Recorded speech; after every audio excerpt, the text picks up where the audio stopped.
Samantala sa Colombia, patay ang piloto habang sugatan ng mga pasahero matapos bumagsak ang isang eroplano sa Colombia.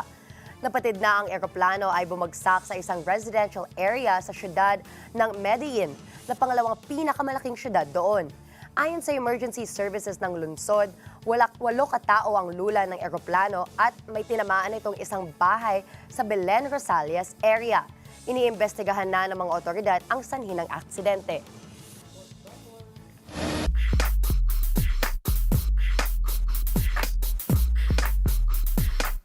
Naiuwi na ho ng Filipino Olympic bronze medalist at boxer na si Yumir Marshall ang silver medal sa 19th Asian Games sa Hangzhou, China. Nabigo si Marshall na talunin sa Tanglatihan Tohiterbiki ng China via unanimous decision sa finals ng men's 80 kg division. Bago ang laban na knockout ni Marshall si Ahmad Gosun ng Syria sa semifinals. Hindi man naiuwi ang gintong medalya, pasok si Marshall para sa Paris Olympics sa susunod na taon. Taong 2018 na makuha ni Marshall ang bronze medal sa Asian Games, habang sa World Championships naman, nanalo siya ng silver noong 2019 edition at gintong medalya naman noong 2015, 2017, 2019 at 2022 editions ng Southeast Asian Games.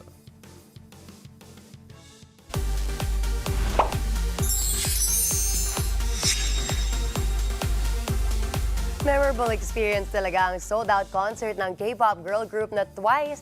Kaya sa unang episode ng ating bagong segment na ito, nais kong ibahagi sa inyo ang aking hindi makakalimutang karanasan sa Philippine Arena, Bocaue, Bulacan para sa ikalimang world tour ng Twice na Ready to Be. Kaya ito na, let's G! Nakalis ako sa Maynila pasado 2:00 ng hapon para magtungo sa Philippine Arena. At makalipas ang mahigit 1 oras lamang, nakarating kami agad kasama ang aking best friend na si Sky at ang binibining Pilipina sister ko na si Paulina na parehong Twice fans. Siyempre, pagdating sa venue, dagsana ang mga fans na excited manood ng concert, kaya naman nag-interview agad ako ng mga Philo Ones.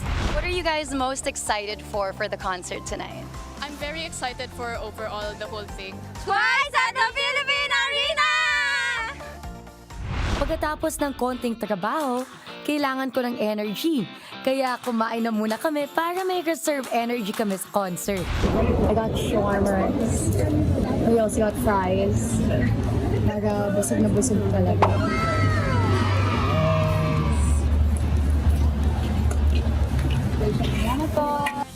Ang maganda dito sa Philippine Arena ay napakaraming kainan na pwede mong pagpilian.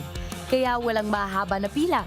Pagkatapos kumain, pumasok na kami sa Philippine Arena 15 minuto bago ang opisyal na pagsisimula ng concert na nagsimula sa takdang oras.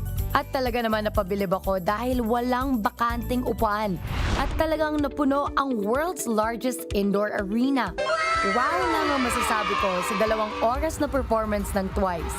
Mula sa kanilang mahusay na pagsayaw, pagkanta, at sinabayan pa ng kanilang mga sobrang gandang outfit change.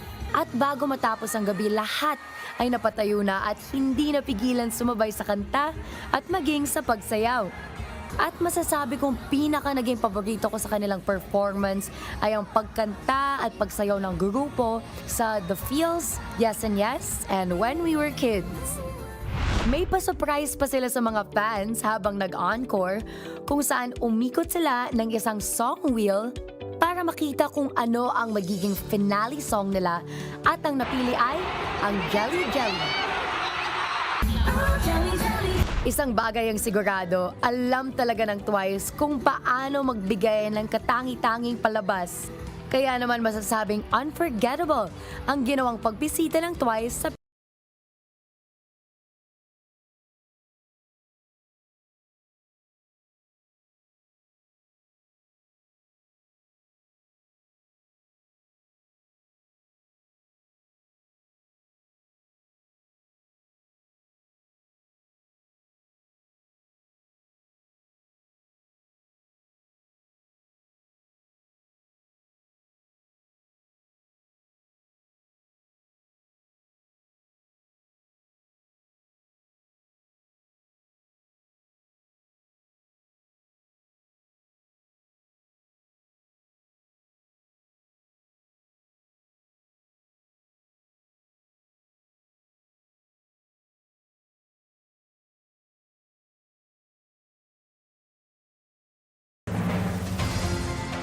EBC, Eagle Broadcasting Corporation. Ito ang Radyo Agila.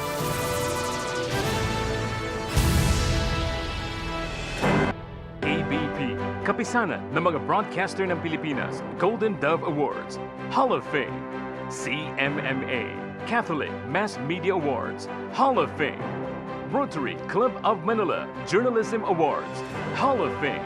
PMPC, Philippine Movie Press Club Award of Excellence, Hall of Fame. Ladies and gentlemen, the multi-awarded broadcast journalist and the recipient of the Living Legend of Philippine Radio during the United Nations World Radio Day 2019, Rey Langit. Hi! Hello! Alright, we are back once again mga kaibigan. Back to Ray the Action sa pagpapatuloy po natin palantunan sa pagpapatuloy po natin public service, sa pagpapatuloy po natin balitan at komentaryo sa iba't ibang mga issues na dapat natin malaman for the day. And happy weekend na po! Ang bilis-bilis naman. Alright, happy weekend na sa ating mga taga-subaybay. Medyo maganda naman ang panahon sa mga sumandaling ito, ha? Kaya medyo naka-jacket lang ko si paring Ray. Ay, nagre-ready lang ho kami. Baka biglang buhos na naman. Kagaya kahapon, biglang buhos na naman ang bigla ng ulan. Okay. No much ado, mga kaibigan. Pasadahan muna natin ang ilang pang mga mainit na mga issues na pwede nating pag-usapan. May share natin ang ating pananaw. Ang ating kuro-kuro pala palagay opinion views kaugnay po ng issue nito. Today, Friday, October 6, ha? October 6, 2023. Umpisa natin mga kaibigan dito sa pinakamainit na pinag-uusapan. Ito po ay may kaugnayan doon sa 6 na mga pulis, ha? Yung 6 na mga pulis na nasangkot po doon sa pagkamatay ni Jemboy Baltasar.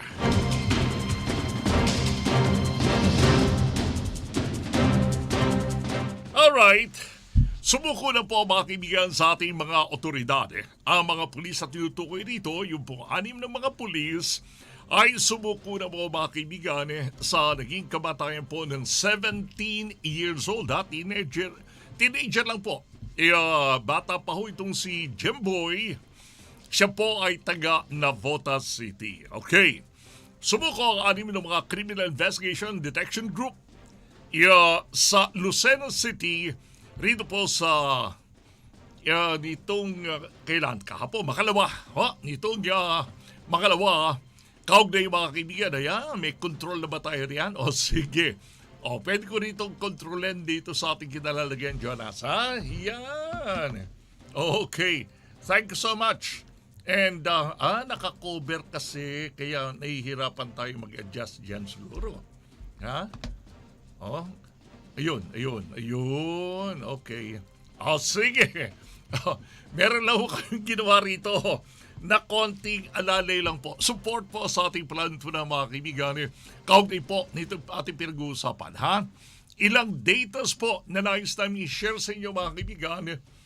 Tulad ng binagit ko po sa inyo, sumuko na po mga kaibigan ang mga pulis na ito. Nasangkot sa kamatayan po ng 17 taong gulang na si Jemboy. And supposedly mga kaibigan, ang ginawa nilang pagsuko ay dito po sa Lucena City. And let me see. Narito pa ibang mga facts na nais kong i-share din sa inyo. Yung 6 ay sa Criminal Investigation Detection Group. Diyan po sa Lucena na isa katuparan po ang pagsuko. Ang mga ito'y sumuko matapos na magpalabas nga po ng warrant of arrest ang ating Navotas City Regional Trial Court, Branch 286. Matatanda ang binaril po itong si Baltasar ng mga pulis noong August 2nd habang may inahabol po. Kasi noong incident yun, meron po silang inahabol na suspect. Pero ang nangyari po, si Jimboy ang napuruhan. Ayon sa mga kasamahan po ni Jimboy, meron po siya mga kasama ng mga isda. Sana ay mangingisda lang po sila. Ang nangyari nga po ay napagkamalan. Ayun ang mahirap Kapag napunta ka sa isang place na hindi dapat na naroon, nataon naman mga kaibigan, sila po ay naroon dahil talagang yun po ang destination at puntahan nila para mag-umpisa sa kanilang pangingisda. Ano po?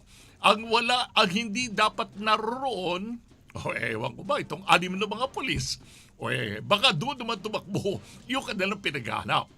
So, ganun po ang mga pangyayari mga kaibigan, nakalulungkot pa aminin, naganap po ang hindi inaasahan. 2 tama po sa ulo ang tama nitong si Jimboy.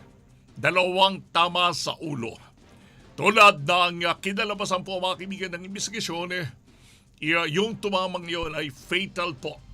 Yan po ay talagang, siyempre ulo, napakahirap po makarecover kung ulo ang tama ng bala. Ipinaliwanag naman na yan daw po, ano yan, warning shots? Yan ba ang tinatawag nating warning shots?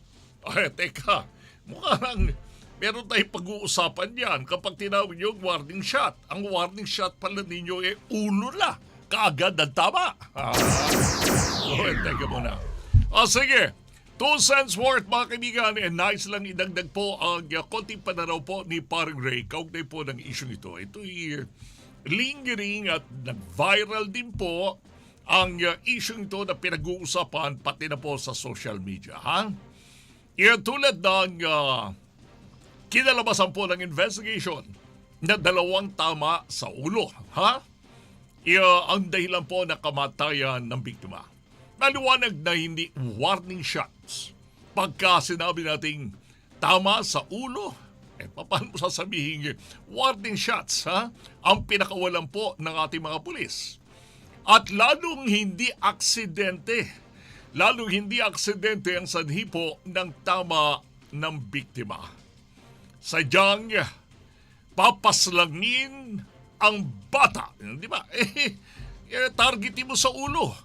Pwede mo targetin sa paa para hindi makatakbo. Pwede mo targetin sa tagiliran. Pwede mo targetin sa kamay. Pwede padaplisin. Pero targetin mo ang ulo, talaga hindi ka bibigyan ng buhay. Hindi mabubuhay ang biktima sa tamang ito ni Jimboy. Ginawang target shooting ang pagbaril sa 17 years old na si Jimboy.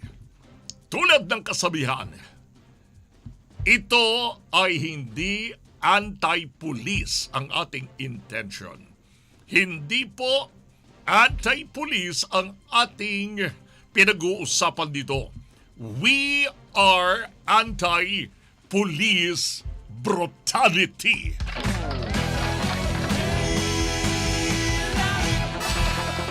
Paring Rey Langit sa mga balita, komentaryo, public service at interviews. At human interest episode na hatid naman sa atin ang ating kasanggang J.R. Langit. Araw-araw, Lunes hanggang Biyernes, alas 12:30 ng tanghali hanggang alas 2 ng hapon. Dito lamang sa Radyo Agila ng Net 25. Laging tandaan, sa anumang laban, kasangga mo ang langit. Alright, tuloy-tuloy po tayo sa ating balantuan ng mga kaibigan. Ang kasangga mo langit sumasa inyo Lunes hanggang Biyernes. Kaya't bukas medyo hindi tayo makikita-kits. Siyempre, relax muna. Kinakailangan po breather. Kinakailangan makapag-relax po ng Saturday and Sunday. Okay? Shout out muna tayo, mga buena mano si Nico Cabales. Nico, good afternoon sa iyo, paring Ray. Abangan ko first game ng, nakalagay dito ba? JR, para sa ito. Itong mga mensahe ni Nico, Our wind sa Pampanga, giant, okay. Kala ko basketball na naman Okay, meron siyang ibang, pinagtutunan ng pansin mga kaibigan. Yung mga display ng mga giants. Okay. Wilma Figalan, maligayang panunod po mula sa lokal Tagumpay Central. Ang sabi niya ganyan, Wilma, good afternoon po. Yan, sige.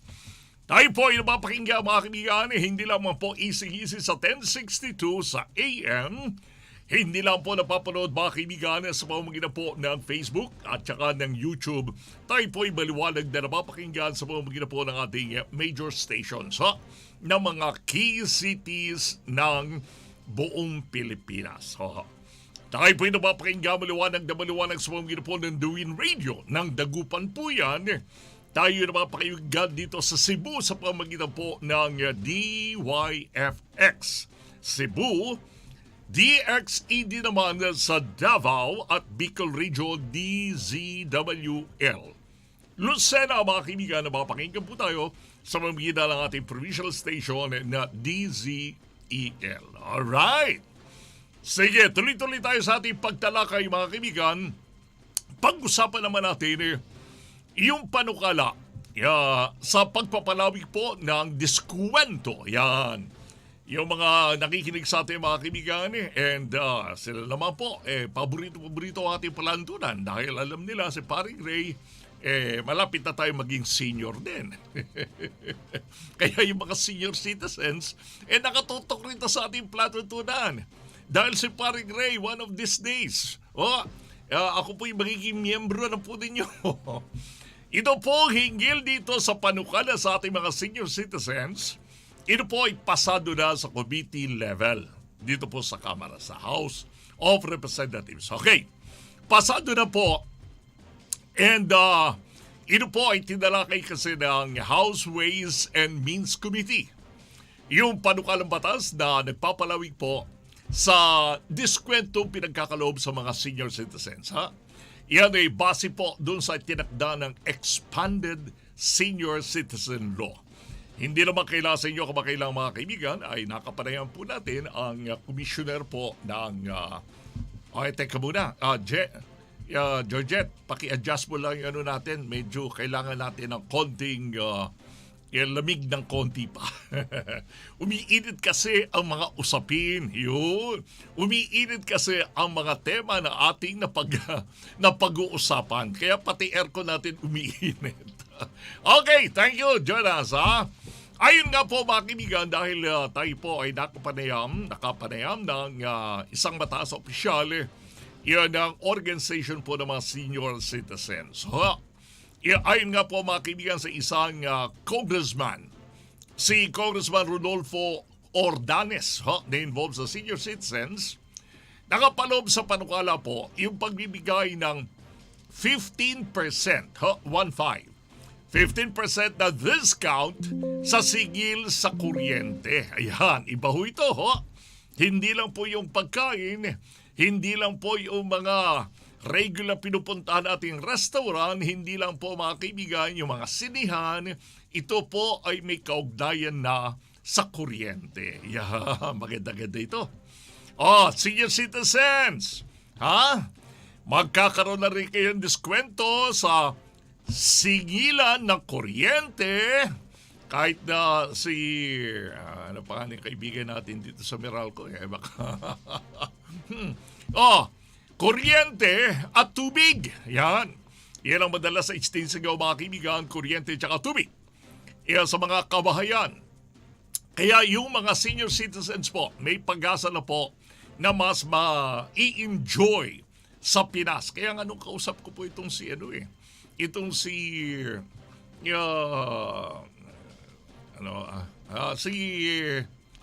Angie. Yan.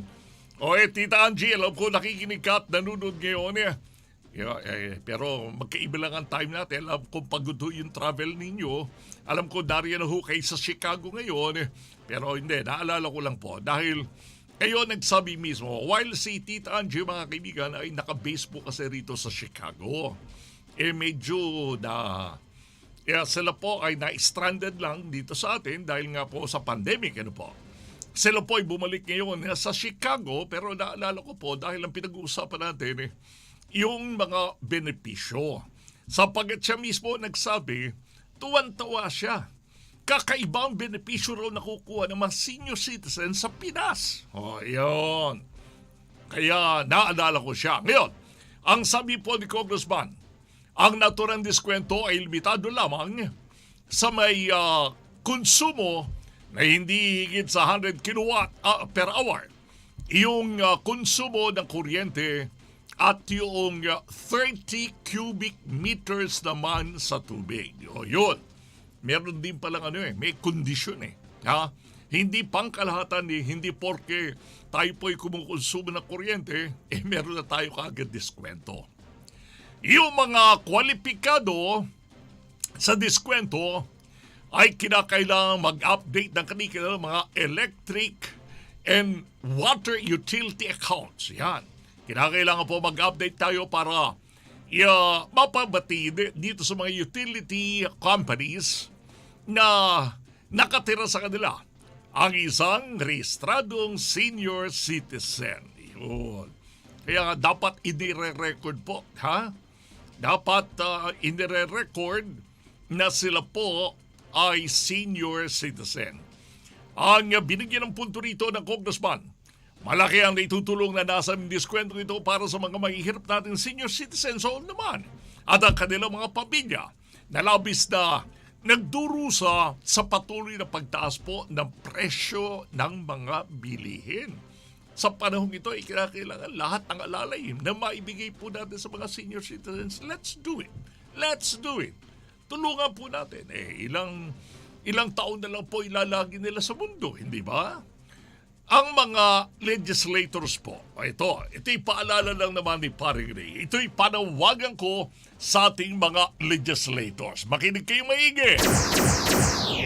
Sa mga congressman at sa mga senators, mga magagaling nating congressman at mga senators, mga kaibigan, ha? Sa mga legislators na hindi sumasang-ayon, taas lang ang kamay. Sa mga legislators, senators, congressmen na hindi sumasangayon sa pagbibigay ng additional discount sa ating mga senior citizens, taas ang mga paa.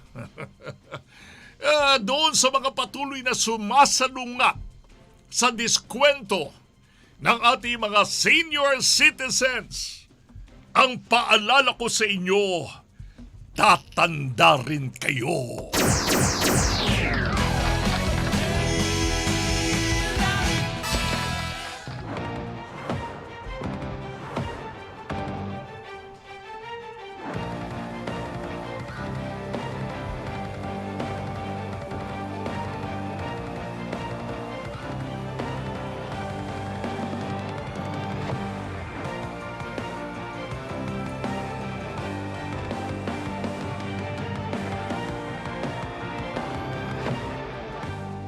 Alright, shout out magandang tanghali po sa Rey Langit and Sir J.R. Langit. Sa lahat sa inyo riyan watching from Bohol. Ito yung ating suki mula sa Bohol.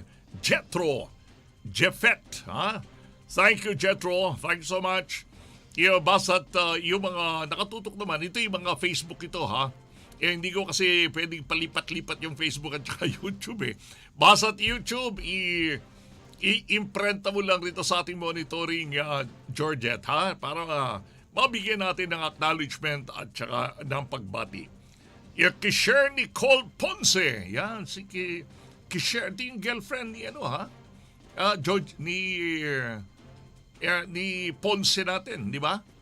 JR? Ito si Georgie. Si Kisher, yung kanyang girlfriend. Good afternoon po.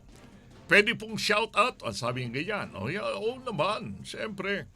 Sila po ay nakatutok ngayon sa ating planto ng mga kaibigan. Sila Elisa, Rosemary, Ronnie, James, and Nicole. Good afternoon po sa inyong lahat. Salamat po. God bless daw po. Noy Milaka, paronan nga Kapampangan. Karingang kaluguran to ng tamong mga lagu, mga santing makinyamang kabalen. Noy Milaka. You're watching from Tondo, Manila. Len Dominguez Gallego. Domines. Kasi meron din tayong isang Miss Dominguez na, ito'y isang, ano po ito? Si Miss Dominguez, naalala ko na. Ito po mga kaibigan, yung nanalo po na Pilipina Arnis Expert. Yan. Ito po ay nagturo sa amin dalawa ni Rey Langit kung paano gamitin po ang ating sariling arnis. Yung ating mga tawag ron, batuta. yung pabalo. Yan, kung paano gamitin mga kaibigan in times of emergency. Si Miss Dominguez, yan, isa po sa mga avid na nakatutok sa ating palatuntunan. Alright, talakay pa rin tayo. Isa pa ang pag-usapan natin, kanina napag-usapan na natin ang tungkol doon sa mga pulis. Meron nag-text po sa atin, ang sabi, paring Ray, pakibanggit mo na rin, hindi lang po yung mga pulis, hindi lang po yung mga pulis na ng biktima sa nabotas. Meron din po mga pulis na ng biktima sa may antipolo. Oo nga naman, di ba? Merong insidente mga kaibigan, kung naalala po ninyo, yung ating tinalakay kanina na 17 years old na si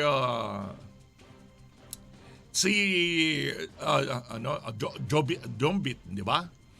Iyan na tagarian sa may nabotas, iyan ay makasumuko na po mga kaibigan yung 6 na mga pulis na yun na biktima ron sa 17 years old na binatilyo ng nabotas. Dahil nga po nagpalabas po mga kaibigan ng kautusan, ang korte sa pag-aresto po ron sa 6 na mga pulis na yan na sangkot po sa binatilyong 17 years old dito po sa bahagi ng nabotas. Ang sabi nga po ng presiding Judge Pedro Dabu, yan po si Judge Dabu ng RTC Branch 286. Kasong murder. Nako, mabigat. O hindi po homicide. Kasi pagka homicide, hindi sinasadya. Pero pag murder, ibang usapan po yan, ha? Murder po ang kinaharap ng 6 na mga pulis, ha? Wala po kasing piyansa kapag murder. Kaya kinakailangan talagang makulong yung 6. Ngayon, nagpalabas mga kaibigan ng warrant of arrest para kina Police Staff Sergeant Jerry Maliban, Police Staff Sergeant Antonio Bugayon, Police Executive Master Sergeant Roberto Balais Jr., Police Staff Sergeant Nico Pines Esquilon, Police Corporal Edward Jane Blanco at Patrolman Benedict Mangada. Okay. Ngayon, yung 6 na itinuturong nakapatay kay Jimboy, lumalabas na napagkalmanan lamang nila si Jimboy, yung naging biktima sa ginawa nilang pagtugis po. Napagkamalan na akala nila yun na ang suspect na matagal nang inahanting. Unang inalis sa serbisyo yung 6 na mga pulis bukod sa 2 kasama base sa mga kasong administratibo na naisampa laban sa kanila. Okay. Ngayon, idagdag natin yung dito po sa Rizal, Yung dito sa Rizal. Alalahanin po niyo mga kaibigan, hindi ito ang kaisa-isang insidente po ng pamaril, Hindi po ito ang kaisa-isang insidente ng sinasabing alleged, tawag dito? Alleged na hindi sinasadya. Ito po ay insidente ng pagbaril, hindi lang sa Nabotas, meron pa po sa Rizal Province. Okay. Alalahanin natin mga kaibigan, hindi po ito ang insidente first time na napagkamalan. Magkasunod ang pagkakapatay o pagkakamatay ng 2 minor de edad. Magkasunod, coincidence malungkot na coincidences po yan sapagkat buhay po pinag-uusapan dito. 2 minor de edad, Nabotas at Rizal Province. Matapos ang pagkakapatay kay Baltasar, napatay naman po 15 years old yung si John Francis Ombad. Okay? Yan po ang kanyang pangalan. 15 years old po, yung sa 17. Itong si John Francis po, 15. Minor de edad talaga. John Francis Ombad sa bayan po ng Rodriguez dyan sa Rizal. Si Ombad, tinamaan naman po ng bala ng sinasabing warning shot. Ang sabi kasi ng pulis, as always, Ang narinig ho natin mga kaibigan, warning shots. Ang narinig ho natin, babala. Ang narinig natin, pananakot. Ang narinig ho natin ay pagbabanta lang. Pero hindi talaga tinatarget. O yung una, Jimboy, ulo ang tama. Ngayon, si Ombad, tinamaan ng bala na sinasabing warning shot as alleged ng mga pulis, sa kanyang kuya. Ang binabaril daw yung kuya na tumakas sa police checkpoint. Yung kuya ang binabaril, si Ombad, yung kapatid, ang tinamaan. Diyos me. Ang tumamang bala mga kaibigan sa minor de edad, sa 15 years old, diyan sa Rizal, ay alleged warning shot. Kaya may seryosong problema po ang ating kapulisan. May serious na problem sa operational procedures. High time na rin revisit natin yung training ng ating kapulisan. Sa mga nakatataas po, ina-address natin ang panawagang ito. Let's revisit, tingnan, reviewin po natin ang training ng ating mga pulis. Something must be wrong. Buhay ng tao ang nawawala. Yung attitude, yung behavior, yung klase po ng discipline ng ating mga pulis. Isa sa mga nais na may consider nga po mga kaibigan ito sa usaping ito, yung pananagutan po ng commander, yung kanilang bossing, yung nakatataas sa kanila. Sa kapalpakan ng kanilang mga tauhan, yan ang tinatawag natin command responsibility. Ang tawag dyan ay command responsibility. Police brutality definitely still is very alive and active.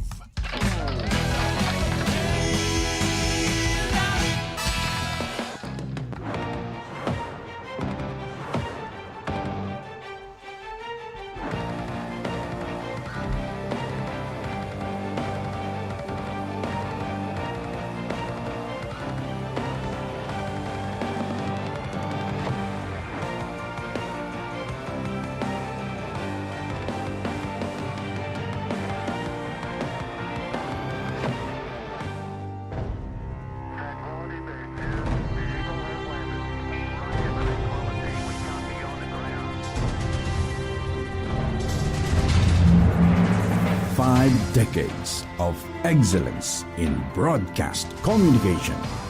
EBC, Eagle Broadcasting Corporation. Ito ang Radyo Agila. DCEC 1062 sa Mega Manila, DWIM 1080 sa Northern Luzon, DZEL 1260 sa Southern Taga, UYFX 1305 sa Visayas, at DXED 1224 sa Southern Mindanao. Ito ang Radyo Agila. Mabilis, malakas, pumapagaspas. Hello, my name is Ron Antriasian, and I've been a business development executive in the nutritional supplement industry for over 17 years. I choose Life Extension because they've been in the business for over 40 years. So come into a Life Extension clinic and pharmacy near you. Do it for your health. Ang Life Extension Medical Clinic and Pharmacy ay may libre pero quality na medical check-up araw-araw with medical doctor partners for longer life. With branches at Antipolo, Cubao, and Dasmariñas, Cavite. Genesis Organic Spirulina. Siguraduhin may complete nutrition ka everyday upang manatiling healthy. Genesis Organic Spirulina Food Supplement. Available online and in selected Mercury Drug outlets. Mahalagang paalala, ang Genesis Organic Spirulina ay hindi gamot at hindi dapat gamiting panggamot sa anumang uri ng sakit. Contact numbers 0977-688-5730.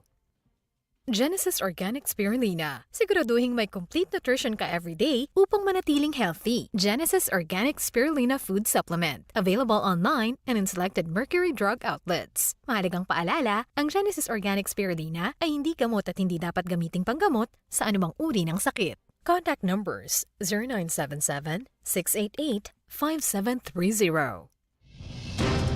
Alright, we are back once again mga kaibigan. Back to where the action is. Magputuloy po natin palaturan sa pamamagitan po ng Radyo Agila Net 25, si Paring Rey. Alright, pabati mo na natin mga kaibigan ng ating resource person for the day. Nasa kabilang communication natin mga kaibigan ang spokesperson po ng Coast Guard. Nasa kabilang communication natin yung CG, si Commodore J. Tariela. Good afternoon, sir. Good afternoon po, sir. Good afternoon din po sa mga tagapakinig niyo, sir. Opo. And once again, nais lang una yung pasalamat at kami po ay napaunlakan po ninyo kaugnay po dito mga kaganapan na nangyayari po rito sa ating nasasakupan, sa ating economic exclusive economic zone. At not to mention, ito pong kamatayan po ng tatlong mga magdaragat po natin. Ito mga mangisda po natin. Alam kong meron na pong ipinalabas na directive po ang ating Pangulong BBM hinggil po sa incident na nangyaring ito. And Sir Jay, kumusta na po ang ginawa niyong pakipag-ugnayan po doon sa owner ng foreign vessel na nakabangga po ng ating Pinoy fishing boat sa Baho de Masinloc? How true na ito raw po ay aksidente?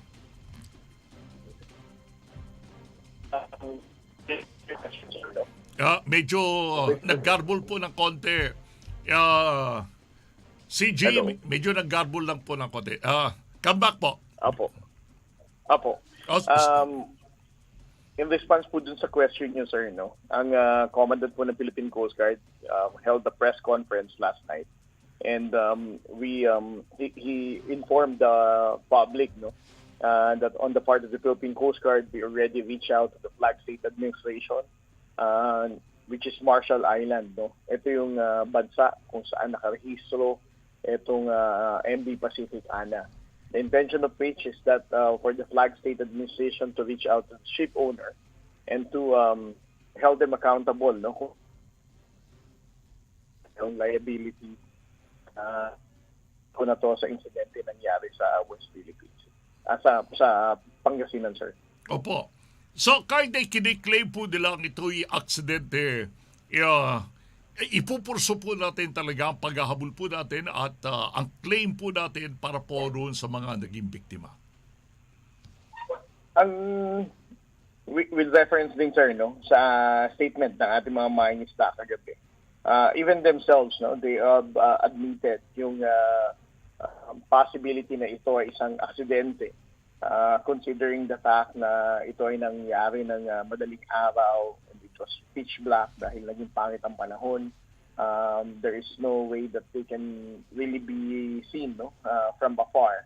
Dahil maliit lang yung bangka nila, and of course, yung haba ng tanker vessel na to is almost 250 meters. Wow. So you can just imagine, sir, no, it's almost quarter a kilometer yung haba nito. So kahit pa sabihin natin tinamaan sila, parang negligible yung marinig nila na may binangga sila na fishing vessel. Having said that, sir, despite of knowing na ito ay isang aksidente, ang mga shipping companies, no, particularly this tanker vessel, has marine insurance companies that will look into yung mga liability claims, no, na maaaring ibayad sa may-ari ng fishing vessel, and of course sa namatay natin na kababayan na mangingisda. Opo. CG, normally, para po medyo masundan lang po tayo ng ating mga taga-subaybay, ano po, at ma-picture po sa kanilang imagination exactly kung ano po ang ating tinutumbok rito. Sa karagatan po ba, kahit na sa hating gabi, hindi po ba lighted naman at maliwanag naman po ang mga fishing vessels po natin? Well, itong pagkakalahad ng Filipino fishermen, no, na ipresenta natin sa media kahapon, meron naman daw silang ilaw, pero he still believes na it may not be sufficient para mapansin dahil umuulan ng mga panahon na to at at the same time madaling araw to. Secondly, they also noted the fact na ang area kung saan nangyari itong insidente na to is a nautical highway. No? Marami talagang dumadaan ditong foreign vessels, and as they have noted, talagang ito ay daanan ng malalaking barko. But despite of that danger, sir, they choose to go here for fishing expedition. Yeah, yung pong CG, yung po bang nabanggit natin may mga survivors, nangangahulugan aside po ron sa kapitan ng ating Filipino fishing boat, aside po doon sa tatlong mga nasawi, ano po, ilan po lahat ang mga survivors dito sa incidenting ito? Pakiulit lang po, sir. Yes, sir. Ang fishing vessel po na to, sir, ay mayroong total 14 fishermen. No? Nung binangga sila ng barko, that time, 6 yung nasa loob ng bangka. Ang 8, gamit yung mga service boats nila. Kasi ang ginagawa ng mga Filipino fishermen, sir, meron silang malaking fishing vessel. Yun yung ginagawa nilang mother boat. And then, meron silang service boat. Mas maliliit ito. Dala-dala to ng mother boats nila. And then for each fisherman to man itong mga service boats nila as they fish in different locations. So, nung panahon na to, yung 8 other fishermen were riding their service boats. So, 6 yung naiwan. And then, yung 3, ito yung survivor during that time na tinamaan sila. And then yung 3 naman, another 3 yun yung namatay. Dahil accordingly, tumama yung ulo nila sa some parts doon sa bangka when they were hit nung barko. Hindi naman po total wreck yung vessel po ng ating mga magdaragat. Ang description po ng ating mga mangingisda kahapon, sir, ay naitali pa rin naman nila to sa paayaw na identified nila. So, accordingly, there is still a possibility na naka half submerged, pero it can still be recovered. Dahil sa paglalahad na yan ng ating mga mangingisda, ang Philippine Coast Guard Commandant Admiral Artemio Abu decided to deploy a Philippine Coast Guard vessel to have the chance of recovering itong Filipino fishing vessel na to. It's not just a support for the Filipino fishermen, but also to support our evidence in conducting our investigation kung saan mapapatunayan natin talaga na tumama yung barko ng Pacific Ana dito sa Filipino fishing boat. Yeah, hindi ho ba yung Pacific Ana supposedly nasa destination po ng Singapore? Yeah, sa Singapore po ba na-check na mismo yung vessel na yan kung may mga unnecessary na gas-gas na possible na tumama po sa ating fishing vessel? Ang MV Pacific Ana po, sir, kahapon lang dumating ng Singapore. And for the Philippine Coast Guard, we have the mandate of being the Port State Control Authority here in the Philippines based on the Coast Guard law. So we still have this kind of authority to represent our country and reaching out to the Port State Control Authority of other countries such as Singapore. So last night, sir, as what also the Commandant discussed last night, we also reached out to Singapore authorities to conduct a thorough boarding inspection of the vessel at nilhad natin ang detalye ng insidente na nangyari dito. And for them to look for any evidence that would support the claim of our Filipino fishermen that the vessel should be held accountable because of what had happened. Opo. At hindi naman po talaga biro, CG, na para sa isang oil tanker. Diyos me, napakalaki po yan. Na oil tanker, Pacific Ana, talagang, I can just imagine na ang tatama rito talaga madudurog po. Yung po bang mga naging biktima rito, simultaneous sila po ay nawalan ng buhay o na-determine po kung nawalan lang po sila ng malay at hindi na po naka-recover dahil wala naman pong umalalay na first aider at that time? Hindi na rin po natin matukoy ito, sir, no? Kasi ang pagkakalahat sa atin ng mga isda kagabi, when they were hit, no, nung barko na to, tumaob yung bangka nila, and then may 3 na nakatalon, and then may 3 naiwan sa ilalim ng bangka. So, accordingly, nung kinakatok niya to check whether may nabuhay pa sa ilalim ng bangka nung tumaob sila, wala naman na nagre-responde. That was 4 a.m., no? And then, pagdating ng 9 a.m., nung nagdating na yung mga service boats, yung other crew ng fishing vessel, saka lang nila natulungan itong other 3 survivors to check at sisirin yung ilalim ng bangka nila, to check on the other 3 Filipino fishermen. And nung nakita na nila, namatay na yung 3. But when they also look at the bodies, no, ng ating 3 namatay na fishermen, they were suspecting na silang 3 tumama sa hard object, no, siguro sa structure ng barko nung sa sobrang lakas ng impact ng pagbangga sa kanila.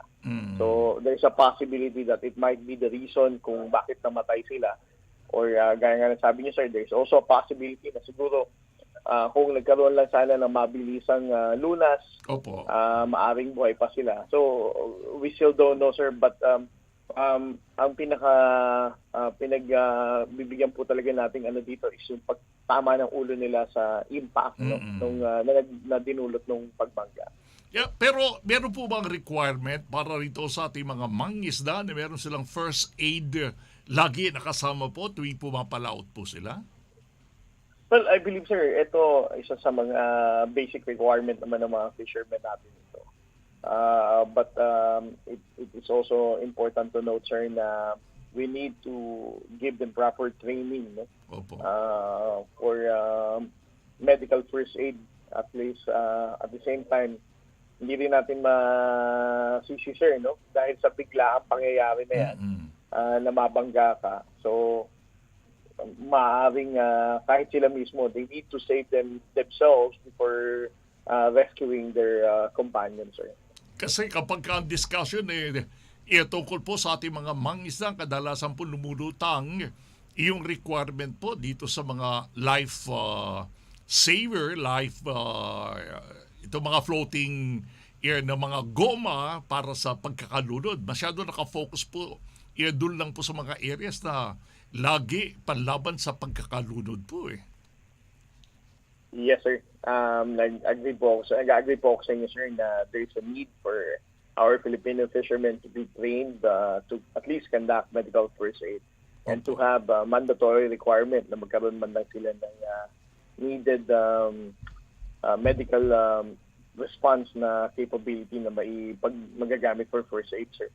Yeah, Commodore, sa dito mga claims po, ano po ito? Saan natin pwedeng i-file po ito? Ito po ba international tribunal pa o dahil ito po ay within our exclusive economic zone, tayo na lang po ang mag-handle nito? Well, una sa lahat, sir, no? Uunahin natin dito is to complete the maritime casualty investigation. And then, of course, through the Department of Foreign Affairs, we need the diplomatic channel to reach out dito sa flag state administration niya, which is the Marshall Island niya, kung saan nakaregisto itong barko na to. And then, we, as a flag state, you have the responsibility to reach out to the ship owners and to discuss the possibility of liability claim. No? And with what I've been mentioning a while ago, sir, all of these commercial vessels naman have their own marine insurances. So definitely, sir, these insurance companies will be able to settle whatever liability claims na kailangan bayaran para sa ating mga mangingisda, and of course sa mga kapamilya ng namatayang mangingisda, sir. Opo. And we know for a fact na this is very untimely dahil napag-uusapan po natin, lalo na yung mga conflict dyan sa may bahagi po ng Scarborough Shoal. In fact, kamakailan lamang po, Commodore, di ako nagkakamali, kayo nanawagan pa sa ating mga local na mangingisda na ipagpatuloy pangingisda nila rito po sa bahaging ito ng karagatan. after na nangyari po ito, paano po ang panawagan natin ngayon, Commodore? Well, una sa lahat, sir, let me first clarify na yung naging insidente na nagdulot sa pagkamatay ng 3 mangingisda ay hindi nangyari sa Baho de Masinloc. No?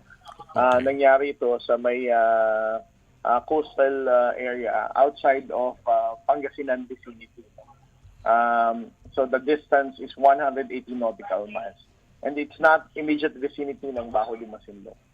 So ang panawagin natin ng mga nakaraan, sir, is to encourage Filipino fishermen to go to Baho de Masinloc because that was really a traditional fishing ground for the Filipinos and even the Vietnamese and Chinese, as decided by the International Tribunal. So let us first disconnect, sir, yung pangingisda sa Baho de Masinloc and also in Pangasinan.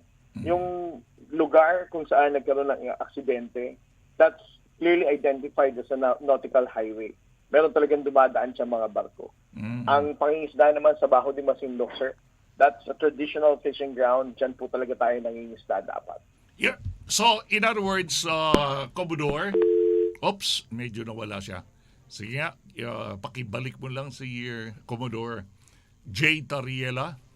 At nais ko lang, alam ko ninyo, medyo binubusisi lang po namin ng konti ito para masigit na maliwanagan tayo dito sa discipline pagdating po sa karagatan.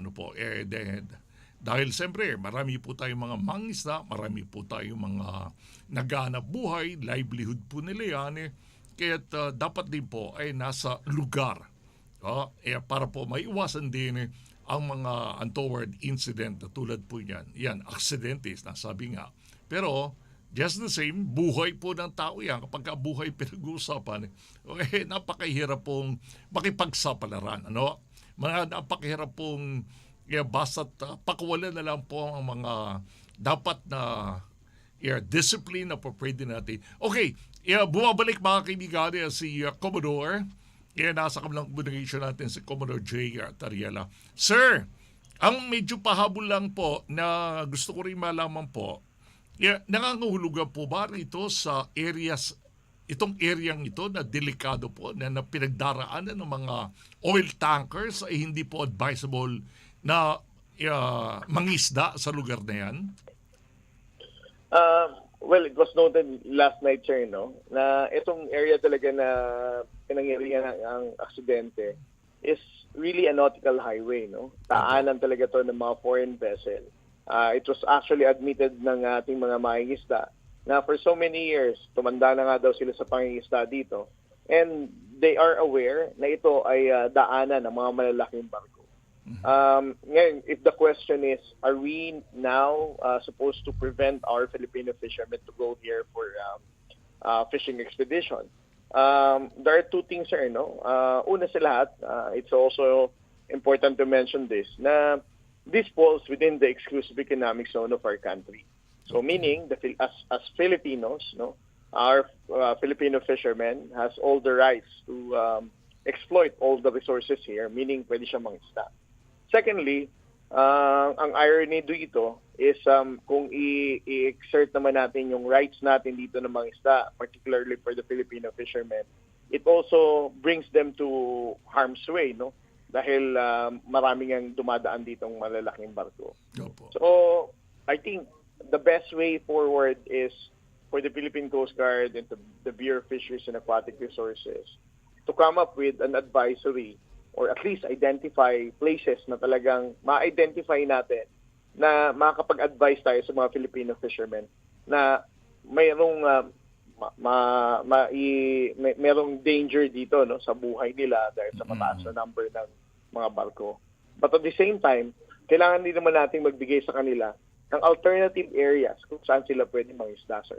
So those are the ironies of how are we going to deal with Filipino fishermen going on nautical highway for them to be engaged in fishing. Opo.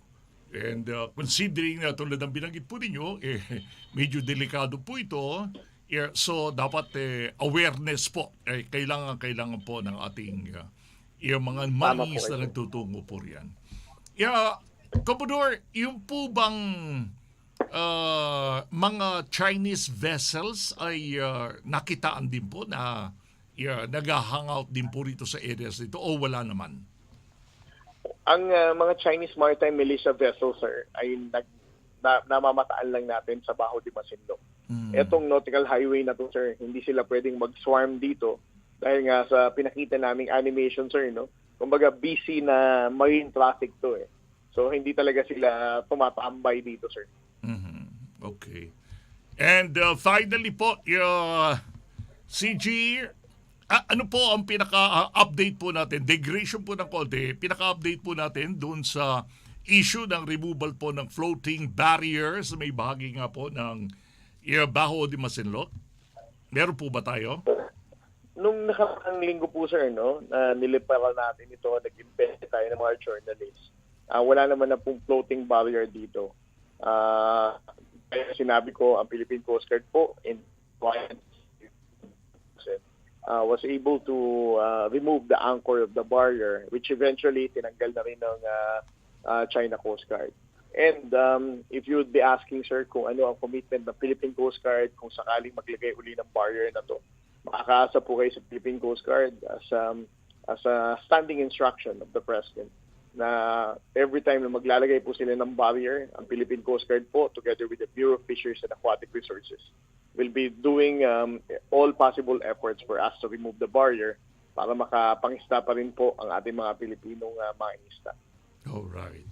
Well said, Commodore. And once again, sa kalumpri po ng ating mga kapatid sa Iglesia, sa kalumpri po ng Radyo Agila, Net 25, ang aming taus-pusong pasalamat sa pagkakataon ito na na-share po ninyo ang mga updates kaunti pa rin po ng ilang pang mga issues na may kinalaman po sa ating karagatan. Last few words po, Commodore. Maraming pong salamat. Makakaasa po kayo sa inyong Philippine Coast Guard. Regardless of how many times that we're going to be bullied at regardless of how many aggressive behavior that the Chinese Coast Guard will be doing sa ating karagatan sa West Philippine Sea, ang ating pong magigiting na tauhan sa Philippine Coast Guard sa pumuno po ng ating komandante na si Admiral Artemio Abu ay patuloy pa rin po namin gagampanan ang aming tangkulin na manatili na patrolyahan at for us to maintain our presence in the West Philippine Sea. Dahil naniniwala po tayo na sa West Philippine Sea, ang yaman nito ay para sa Pilipino. Alright. Well said and more power po. Maraming salamat once again, Commodore J. Tariela ng Philippine Coast Guard.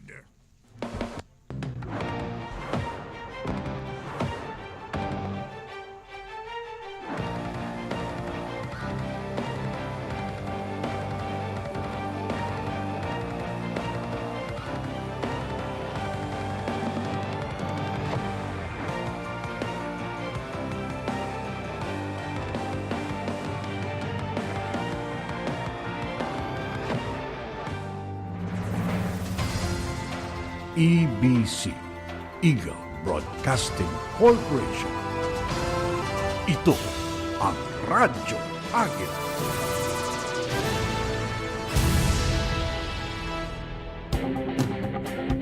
Northern Cement, tigasin, kabalikat natin. Northern Cement Supreme, Max Plus, at Master Palitada. Tigasin, kabalikat natin. Northern Cement, over 50 years ng kabalikan ng mga nasa construction. Northern Cement, tigasin, kabalikat natin. Northern Cement, tigasin, kabalikat natin. This news is brought to you by Northern Cement, tigasin, kabalikat natin. Mula sa inyong mga kasangga, paring Rey at J.R. Langit, Cherry Loom, mapagkakatiwalaan at maasahan lifetime na pwedeng sandalan.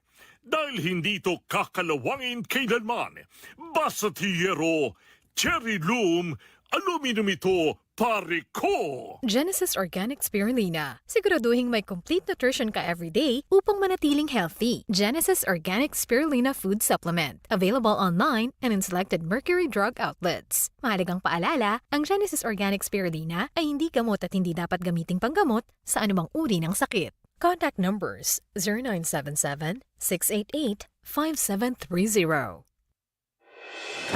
KBP, kapisanan ng mga broadcaster ng Pilipinas, Golden Dove Awards, Hall of Fame. CMMA, Catholic Mass Media Awards, Hall of Fame. Rotary Club of Manila, Journalism Awards, Hall of Fame. PMPC, Philippine Movie Press Club, Award of Excellence, Hall of Fame.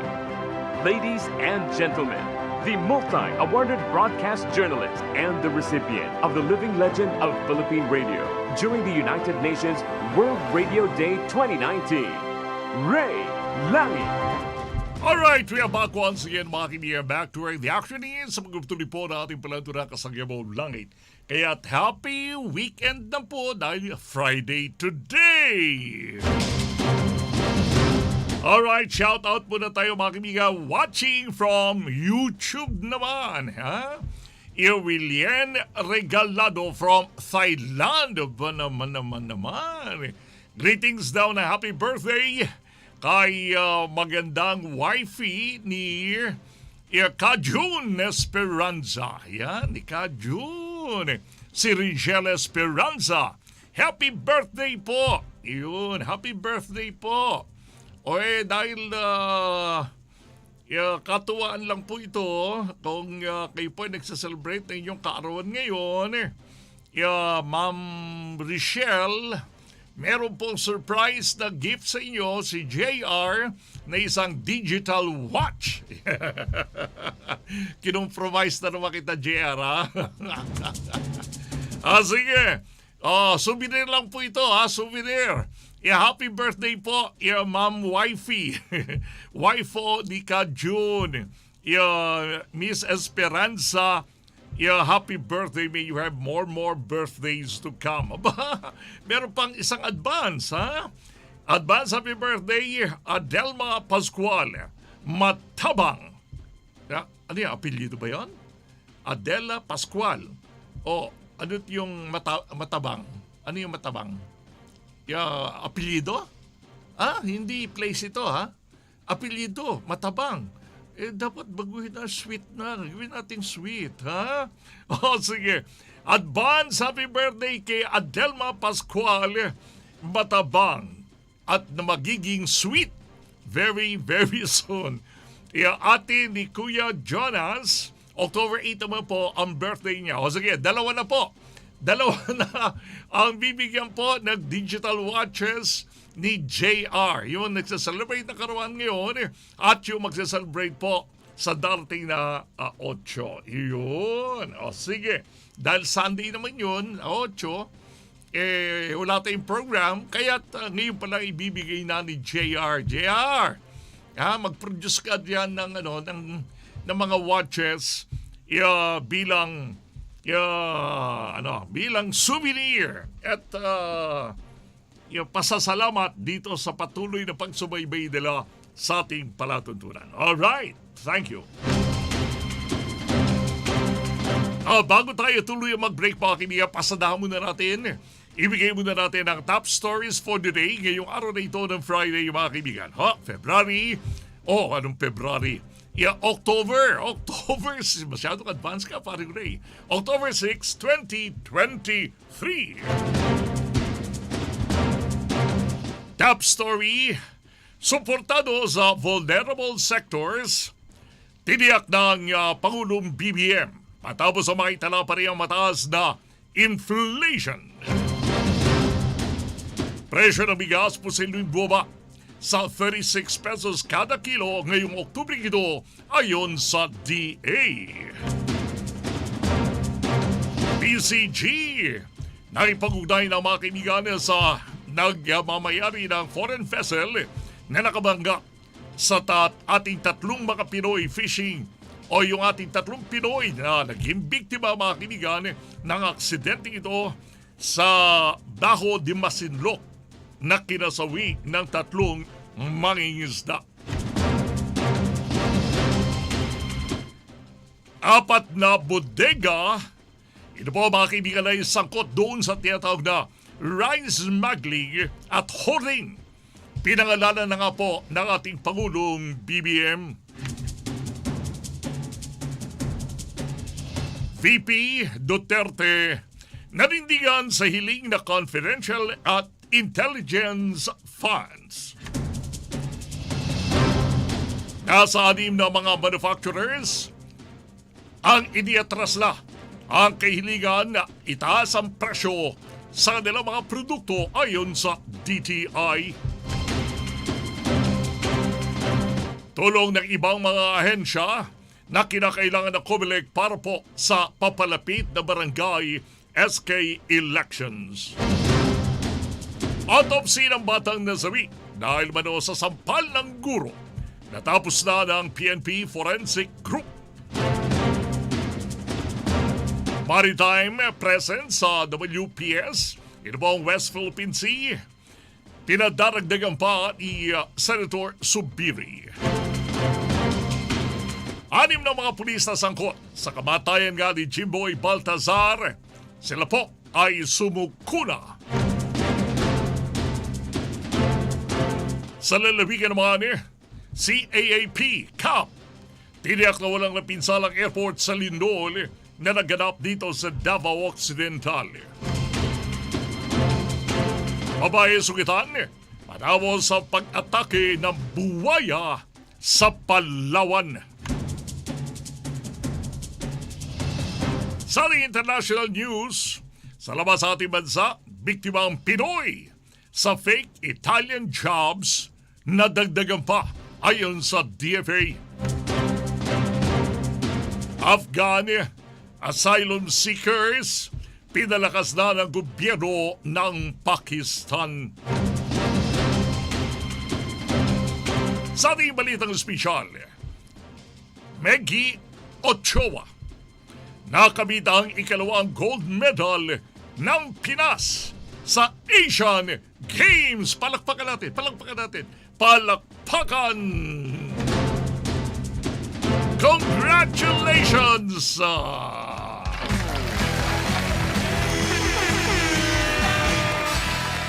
Galing ng Pilipino talaga. Galing ng Pinoy. Ha?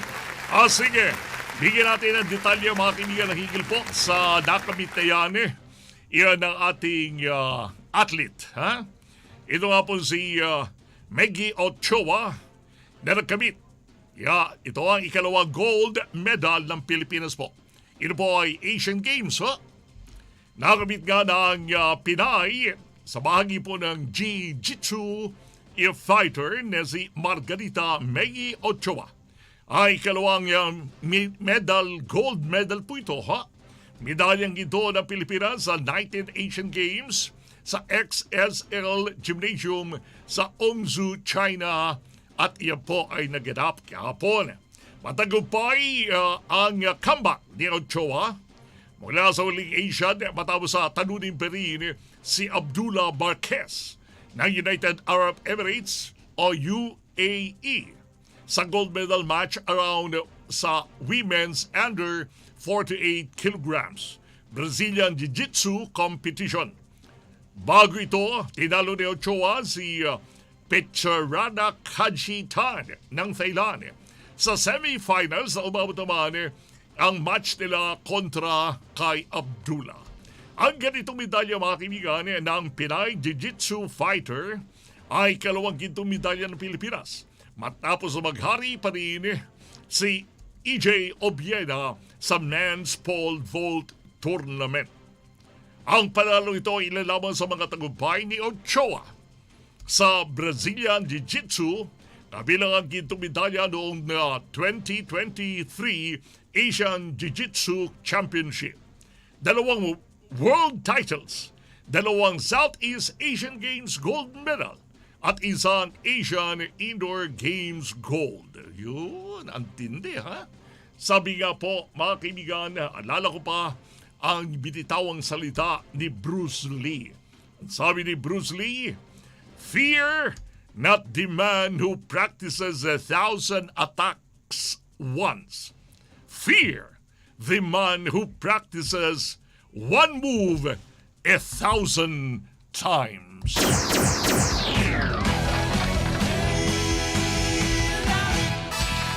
Sige, meron pa tayong tatalakayin. Hi! Kay Elmer Langit, kay paring Elmer. Thank you so much, Elmer. Ang bilis daw nilang, pagdating nila sa Chicago, ang bilis daw nilang nakalabas ng airport. Dahil doon sa mga tag, nakalagay yung mga tag na, priority. Yan. Nakalagay, priority. Kaya ang bilis daw. Sila na unang nakalabas daw ng airport. Thank you so much daw, Ka Elmer. And sila po ay nagtutok sa ating malantunan, direct from Dasma, Cavite. Alberto Antonio, paring Rey Langit, Radyo Agila, mabuhay po kayo. Thanks so much, Alberto. And si Manuel Sayana, watching right now. Manuel, good afternoon sa iyo. Sige, bago rito sa segment at bago rito sa episode, ihatid sa atin ang ating kasanggang JR Langit. Medyo pahapyaw mga kaibigan, dahil silang natin idagdag po itong hinggil po sa Bureau Plant Industry doon sa release po ni Direktor Panganiban. Umasa mananatili bilang kalihim pa rin ang ating Pangulong Marcos Jr. sa DA. Yan po ang fearless forecast, kumbaga. Fearless forecast po yan ang Plant Industry Director. Okay. Kumpiyansa po si Department of Agriculture o DA Bureau Plant Industry Director Glenn Panganiban na hindi bibitiw o hindi bibitawan ng ating Pangulong Ferdinand Bongbong Marcos ang kanyang pwesto bilang kalihim po ng Department of Agriculture. Sa press briefing po na isinakado para sa Malacanang, sinabi nito ni Panganiban na maganda ang ginagawang trabaho naman ng Pangulo sa kagawaran. Ayon nga po kay Panganiban, sa unang taon pa lamang daw ng Pangulo, sa naturang posisyong ito ay marami na ang pangunahing produkto ang na-export ng Pilipinas sa ibang bansa. Ito ay tulad ng durian. Yan. Nag-export po tayo ng mga durian sa China. Favorite po namin yan ni JR. Sa tuwing napupunta po kami sa Davao, durian po ang priority namin. At ang gustong-gusto namin, yung durian na itinutulak po sa sa kasada. Naku, ang tatamis po niyan. Tatamis. Export natin ang durian sa China, mangga sa Australia, at avocado. Favorite ko po yan. Sa South Korea. Unang lumutang mga kaibigan ng ulat ng napakagandang isinakado para ang pag-appoint at ngayon mukhang pinag-uusapan mga kaibigan ang hinggil po rito sa possibility ng pag-appoint sa negosyante si Francisco Tio Laurel Jr. bilang magiging permanenteng DA Secretary, Department of Agriculture Secretary. Pero yan po ay fearless forecast pa lang po yan. Ayon nga po rito kay Panganiban na hanggang kahapon wala pa ang kumpirmasyon ang Malacanang kaugnay ng bagay dito. Well, ang may dadagdag lang naman natin dyan, ganit.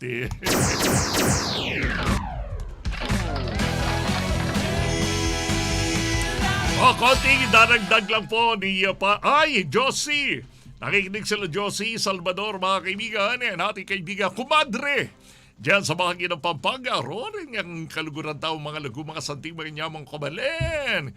Kay paring Eli, Josie. Best regards kay paring Eli, diyan sa Pampanga. Okay. Ang may daragdag ko lang po, na konting pananaw ni paring Ray, kaugnay po ng isyong yan, sa ako naman, sa dami ng mga problemang nai-encounter ng ating Pangulo, sa dami po ng mga challenges na dumarating po sa kanyang tanggapan, siguri, tama lang na mag-appoint na po ng isang magiging permanent DA Secretary sa lalong madaling panahon. Bakit ko naman po nabanggit yan? Sa palagay ko po, kailangan natin ng isang taong tututok po. Tututok ng full time para hindi distracted sa dami po ng mga iba't ibang usapin na dumarating po sa atin. Doon na lang ang ating Pangulo sa itaas. Tututok sa mga usapin ng DA dedicated sa Department of Agriculture.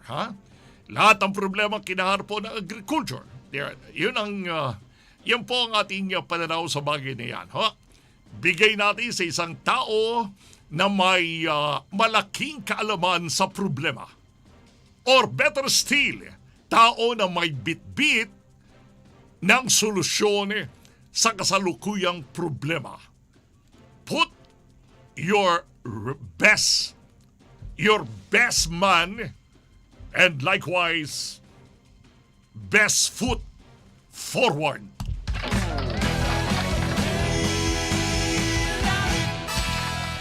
Paring Rey Langit sa mga balita, komentaryo, public service at interviews. At human interest episode na hatid naman sa atin ang ating kasanggang J.R. Langit. Araw-araw, Lunes hanggang Biyernes, alas 12:30 ng tanghali hanggang alas 2 ng hapon. Dito lamang sa Radyo Agila ng Net 25. Laging tandaan, sa anumang laban, kasangga mo ang langit. Alright, bago rito sa reminder, meron pa ho pahapon mga kaibigan na nag-best sa celebrate ng kanyang karuhan. Yung Net 25 reporter na si Erlo Bringas, JR. Nag-happy birthday si Erlo. Meron ka pa bang extra riyan na digital watch? Bigyan mo nga si Erlo Bringas ng isang souvenir. Birthday niya ngayon. Happy birthday, Erlo. Sabi ni JR Langit, happy digital watch for you. We'll be right back. Paring Rey Langit sa mga balita, komentaryo, public service at interviews. At human interest episode na hatid naman sa atin ang ating kasanggang J.R. Langit. Araw-araw, Lunes hanggang Biyernes, alas 12:30 ng tanghali hanggang alas 2 ng hapon. Dito lamang sa Radyo Agila ng Net 25. Laging tandaan, sa anumang laban, kasangga mo ang langit. EBC, Eagle Broadcasting Corporation. Ito ang Radyo Agila. Genesis Organic Spirulina. Siguraduhin may complete nutrition ka everyday upang manatiling healthy. Genesis Organic Spirulina Food Supplement. Available online and in selected Mercury Drug outlets. Mahalagang paalala, ang Genesis Organic Spirulina ay hindi gamot at hindi dapat gamiting panggamot sa anumang uri ng sakit. Contact numbers 0977-688-5730. Alright, we are back once again mga kaibigan. Back to where the action is. Sa pagpapatuloy po, nag-exhibition yung dalawa na papanood ko rito sa labas. Bubbles naman ang kanilang expertise. Bubbles.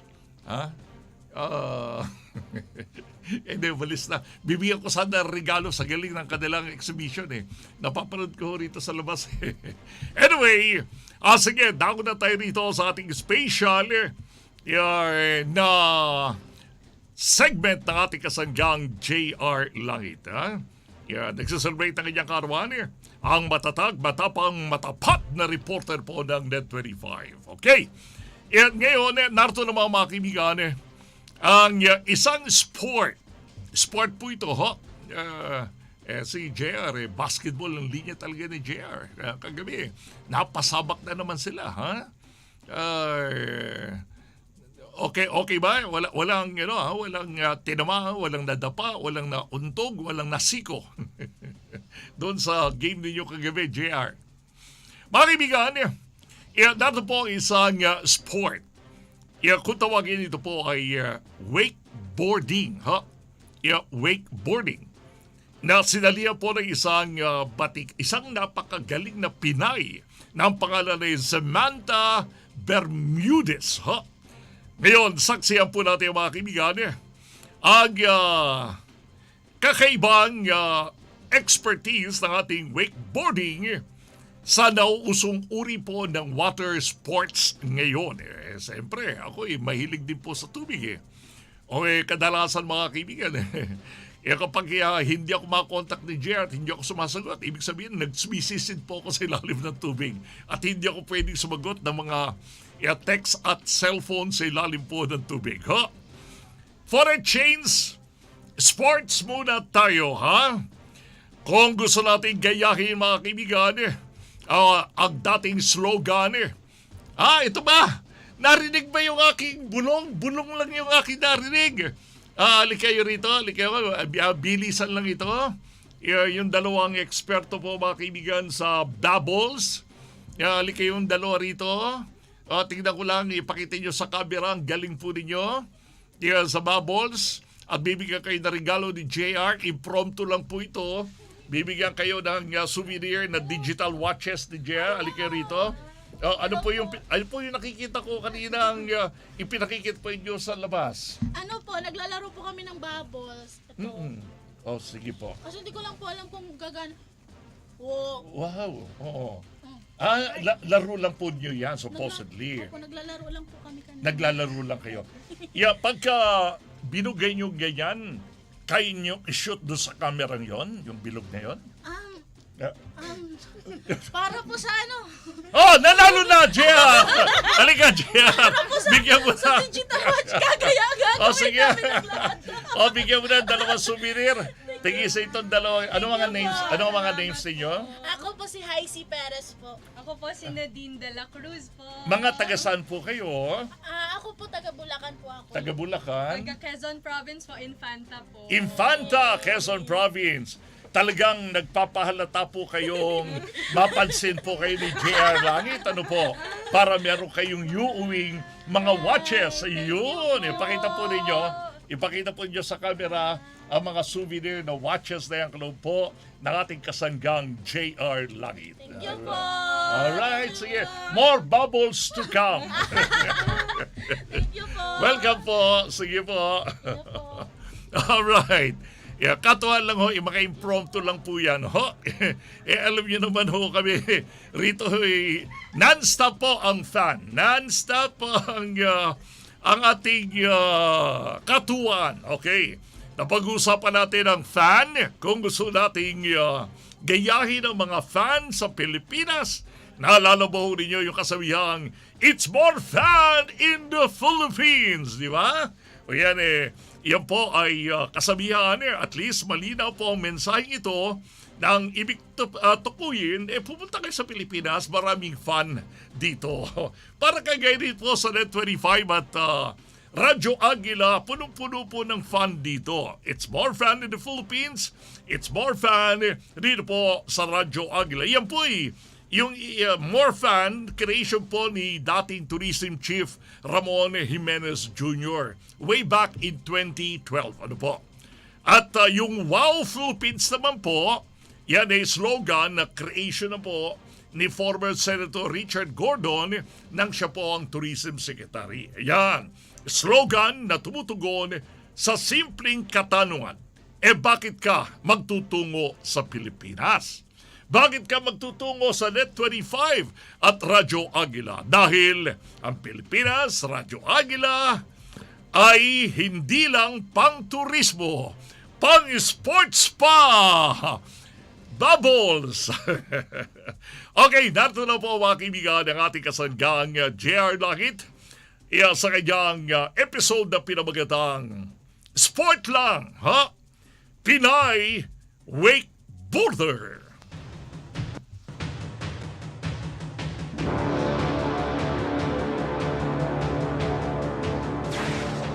May tuturing na bagong sport sa Pilipinas ang wakeboarding.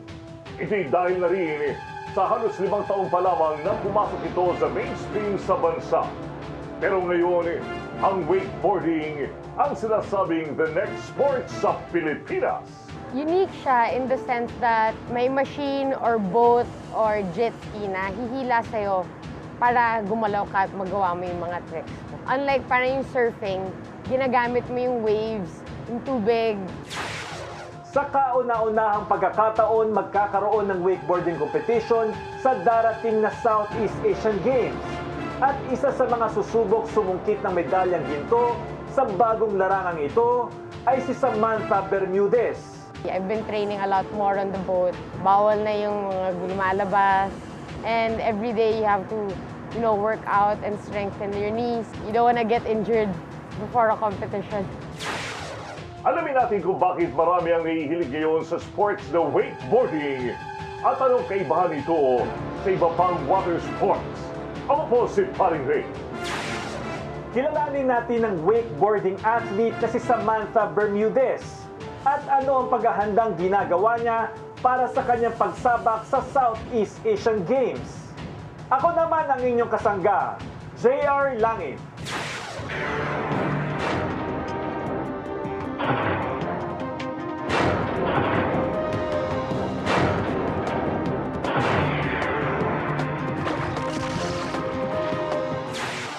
Bago pa lamang naituturing na uri ng sport ito sa ating bansa, ang wakeboarding.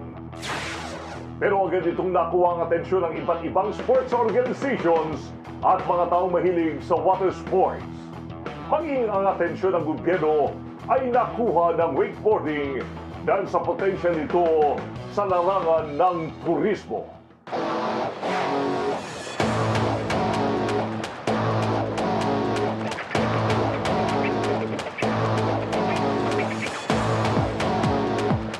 Ano nga bang kakaiba sa wakeboarding kung yahangin sa ibang mga water sports tulad ng surfing at madali itong nagustuhan ng mga mahilig sa water sports?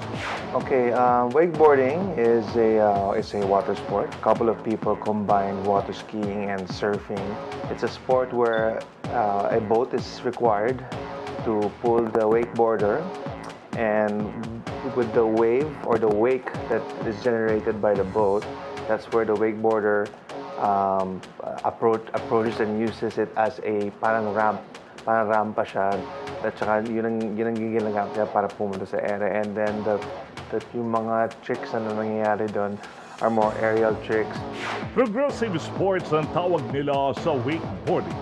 Laging may mga bagong natututunan sa sports nito kahit pa ang mga ituturing ng mga professionals. For me, yung kagandahan niya, very progressive siya. Yung learning mo never stops. Kahit na sobrang galing mo na, kahit sobrang pro mo na, even the people sa, in Europe and in the States, they're still learning. It's still a progressing sport. Hindi yung pagdating mo sa pinaka-level na to, yun na yun. It evolves and every day you can learn new things. Kaya sobrang maganda siya. Challenging sport siya. That when you do learn something, even a basic trick, sobrang sayang-saya ka. And that feeling makes me go back and a lot of people go back into wakeboarding. Pero hindi madaling matuto ng sports nito. Ang kinakailangan mo ay tatag na loob para makasunod kung saan ka hihilahin ng kabling nakakabit naman sa wakeboard at sa lancha at higit sa lahat, tibay ng tuhod. Para lang siyang bike. Sa una, mahirap. Nahuhulog ka, masusugat ka. Pero once matutunan mo, makatayo ka, makaikot ka, yun na yun eh. You know how to do it. Your body memorizes and remembers how to do it. Rider kung tawagin ang mga wakeboarding enthusiasts. At aminado sila sa simula ay may kamahalan ng gamit para sa sports nito. Pero malaki rin naman ang benepisyong dala nito pagdating sa kalusugan at sa kabuuan ng pagkatao ng isang rider.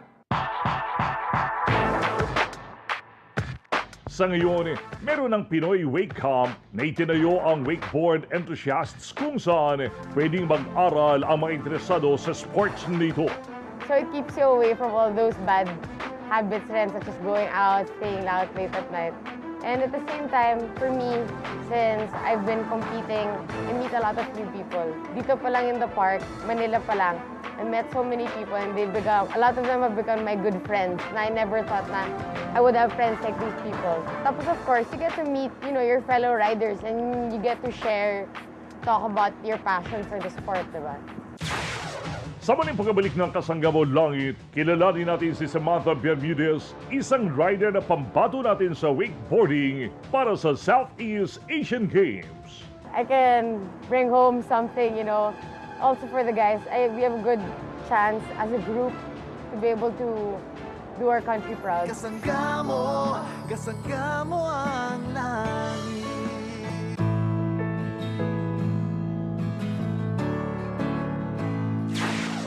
Sa kauna-unang pagkakataon ay magkakaroon ngayon ng Wakeboarding Championship sa dating na Southeast Asian Games. At ang isa sa mga susubok na susungkit ng medalyang ginto sa bagong larangang ito ay si Samantha Bermudez.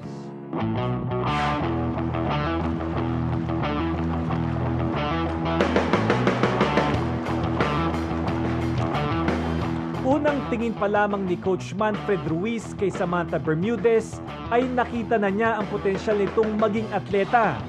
I think yung difference with Sam, with the other girls, is that she was always willing to learn, even kung kagano kadami siyang nahuhulog or mga trials and tribulations niya, parati siyang hindi siya na natitira na makuha yung pick na sinusubukan niya. I think that's what makes her, separates her from a couple of from some other riders based on her progression is because she never got intimidated by the sport at all, by all of those little mishaps, and she just kept on going and going and going. And I think that's I think what you need in a sport like this, because it is pretty demanding, and I think it's a kind of attitude and a mindset that you need on a sport like this, and being able to progress. And I think also for Sam, the falling is also fun for her. So. Buo ang paniniwala ni Coach Manfred na kayang iuwi ni Sam ang gintong medalya mula sa SEA Games. And the only reason why we're also doing this also for the sport is because I'd like to say that the Filipinos have a potential of getting a podium position, especially in this coming SEA Games on the women's division. Right now there are about 5 countries that are going to be present sa SEA Games this November as far as like yung wakeboarding females division. I think for country it's the same as us. There's only so little female riders so far that are competent enough to be joining this competition, to be joining this particular category. And Samantha is probably part of a really good short list of all of these Asian countries combined together. I believe that Sam has enough skill to be competing with this short list of women, and I think we'll have a good showing. I mean, as far if it's a field of 10 female riders, I'm sure we can see Sam within the top 5 or if not even better. 2007 nang unang sumubok si Sam sa wakeboarding. Nung unay diversyon lang hanggang sa dumating ang panahong lumalahok at nananalo na ito sa mga kompetisyon na ang kalaban ay mga dayuhan. Well, last January, I joined the Ultimate Wake Championship in Camarines Sur. World Wake Park Series. It's part of a world competition. So, I won my division. I was able to represent for the Philippines. Other than that, I joined Asian competitions, Asian Wake Park competitions, and recently I started joining both competitions in preparation for the SEA Games. Puspusan na ang paghahanda ni Sam para sa SEA Games. Binabago na ang mga nakasanayan niyang wakeboarding na mayroong cable dahil speedboat ang gamit para sa SEA Games. Para sa SEA Games, ang format nito, bali gagamitin natin ng speedboat. Ngayon, sa tulong ng Stoke Inc., kung saan ginagamit namin ng speedboat nila, basically, practice lang talaga ang paghahanda namin. Sinusubukan lang namin i-adjust lahat na ginagawa namin sa cable at dinalagay ito sa speedboat. Para kay Sam, kakabit na ng buhay niya ang wakeboarding at hanggat kaya pa ng kanya mga tuhod, walang makakapigil sa kanya na mag-wakeboard. Hanggat kailan mo balak mag-wakeboarding? Until my knees can do so. I'll wakeboard until I can. It's my passion na eh. There are a lot of people who wakeboard all the way to their 40s. Why can't I, diba?